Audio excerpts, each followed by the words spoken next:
any investor thinks about investing in Ukraine when nobody knows what is Ukraine. Ukraine. Yeah, Chernobyl. Is it just a PR issue that we have that we're not promoting it the right way? When we told them about Ukraine is a motherland for a number of unicorns, they were really surprised. For now, everybody knows where is Ukraine. We have unique opportunity to create today, to test tomorrow, and to sell it day after tomorrow.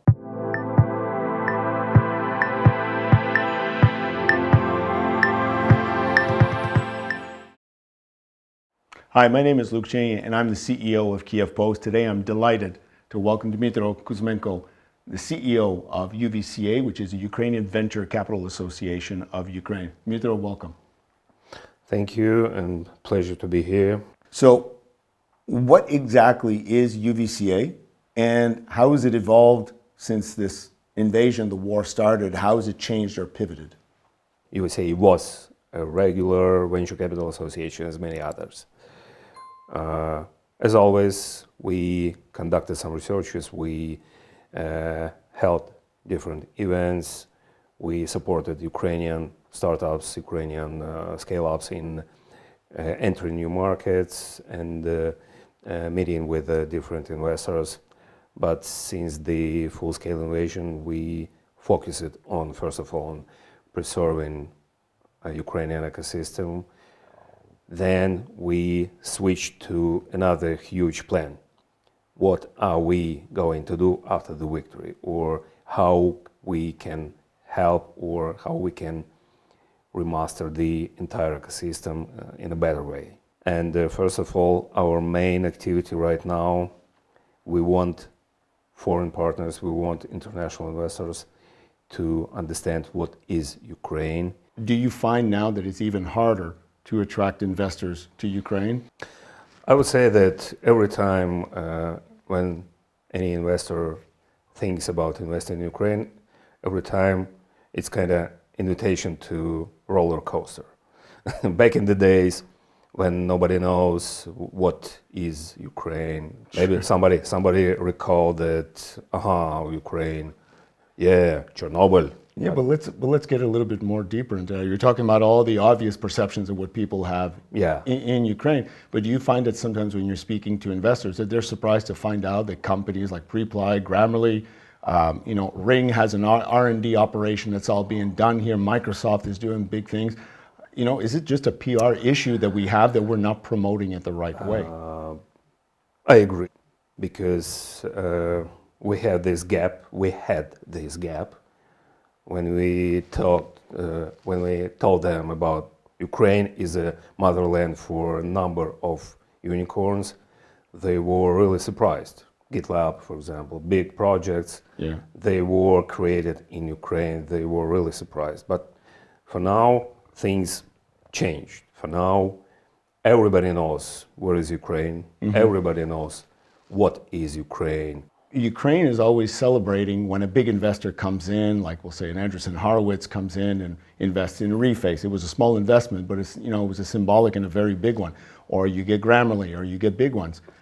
But essentially, they're moving to the United States and they're reestablishing in the United States. So is Ukraine, in short, why are they celebrating if we're just selling off our IP? And is this really a long-term strategy for Ukraine to just become an R&D place rather than like Israel that created its own ecosystem and managed to keep it going? I would say we were celebrating because, from my perspective, Ukraine started a little bit later on this venture capital path. And even such small investments was kind of huge achievement for Ukrainian startups, for Ukrainian startup ecosystem. Ukraine could be considered as a sandbox, but Ukraine is not a market. Market should be huge. Northern America, Western Europe, Southeast Asia, Arabic countries, and so on, but not Ukraine. It's obvious. Do you feel now that Ukraine is doing its own pivot, that is now discovering a new, more like military tech, military IT? Is this a new frontier that will set Ukraine apart? We have an opportunity, unique opportunity, for example, in Miltech, to create today, to test tomorrow, Yeah. and to sell it day after tomorrow. Is there a chance for some of the bigger players internationally who would like to invest in this tech and to come in and then to market it globally? Or does this automatically, because of the war situation, does that belong to the Ukrainian government? Great question, actually. Great question. On the one hand, we understand that this solution is more necessary on the battlefield here in Ukraine. We understand it.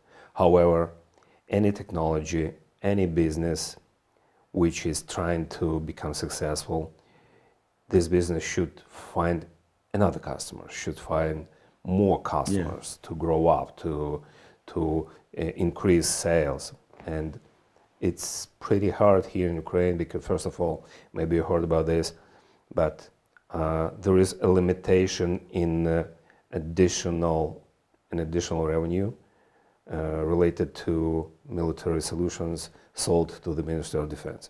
You can have only 25% plus to this cost of goods sold, and that's it. That's not a prominent business if you have just a 25% up. I don't think so. And if you get paid. And if you get paid, yeah, absolutely, absolutely. As far as I know, this second issue is almost resolved regarding the payments and so on. But we are working with several foreign partners on this issue. We are working on creating some kind of technology transfer center.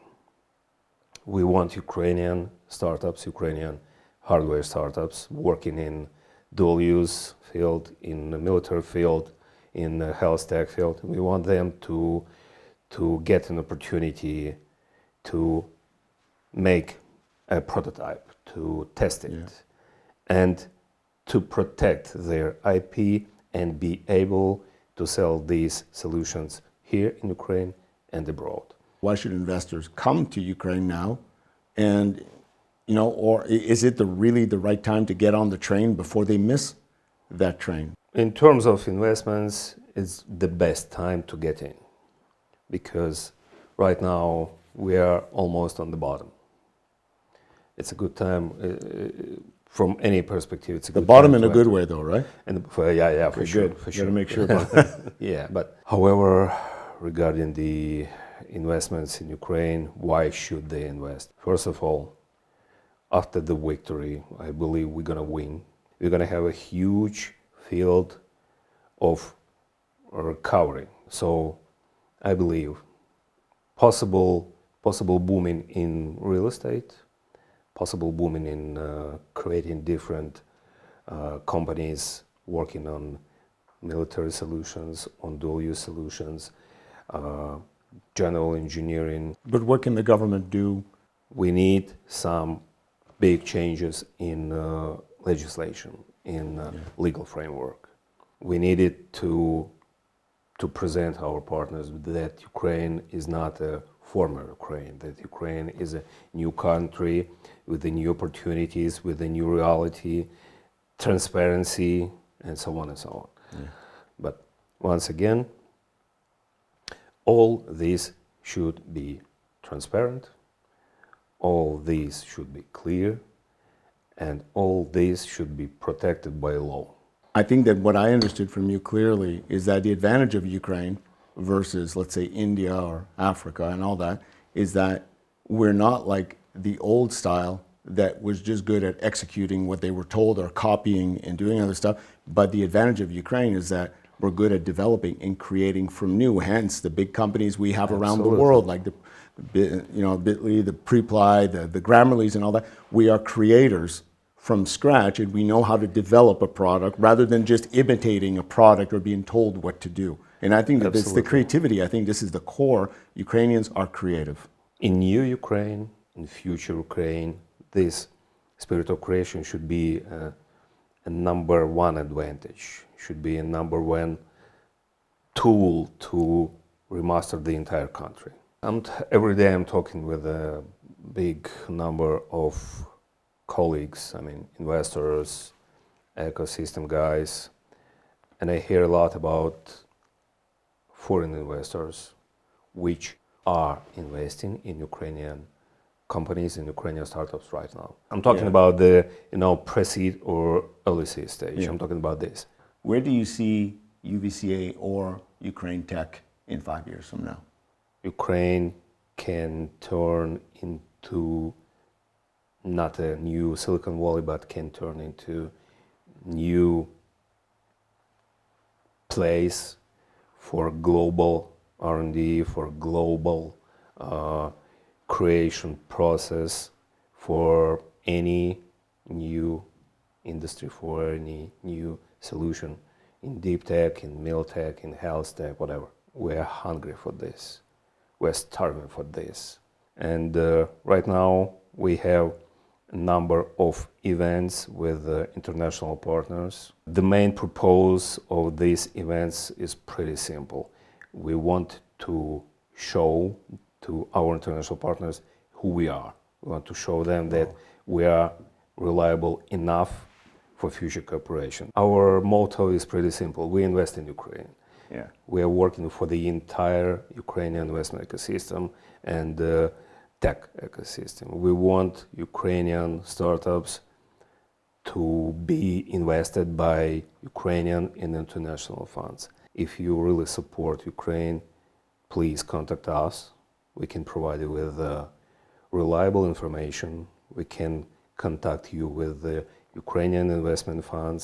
And first of all, we are on both sides. We are not playing for any of these sides. We want them to meet each other.